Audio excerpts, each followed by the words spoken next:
Правительство Северной Осетии уделяет большое внимание развитию агропромышленного комплекса. Пример: Сергей Такоев посетил фирму «Казбек». Она занимается мясным производством, выращиванием зерновых культур, овощей и зелени. 20 лет назад работали на обычных теплицах. Теперь здесь функционирует самое современное оборудование. Пашут и культивируют тракторы, опрыскивают аппараты, собирают комбайны. Производство высокотехнологично. Здесь наверху 4 оператора. Если что-то туда попадет, они его отбирают. И здесь подогревается сок, здесь дробится.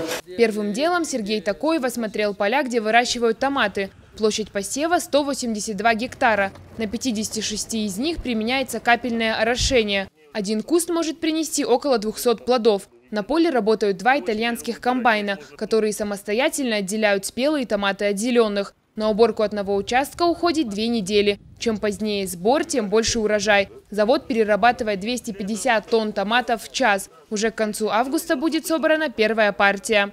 Агрофирма сотрудничает с рядом организаций. Зачастую спрос превышает предложение. Это связано с нехваткой оборудования.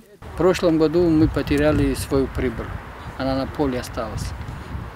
Только из-за того, что наши мощности не позволили нам переработать. Там около 5000 тонн пропало на поле. Почему? Потому что мы сами не ожидали, что такие урожаи сразу сможем получить. После сотрудники агрофирмы и представители власти обсудили перспективы развития предприятия. Для расширения необходимо 3,5 миллиона евро. Большая часть денег уйдет на аппараты, асептику и строительно-монтажное оборудование. Это увеличит производительность. Задача поставлена развивать производство продуктов и заниматься импортозамещением.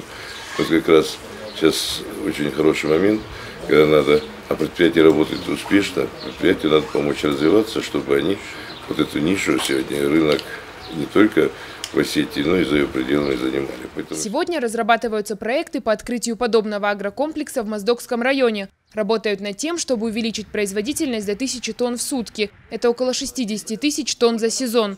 Подобные агрокомплексы смогут обеспечивать не только республику, но и поставлять продукты в другие регионы. Ирина Дзабаева, Валерий Гадиев, Осетия ТВ.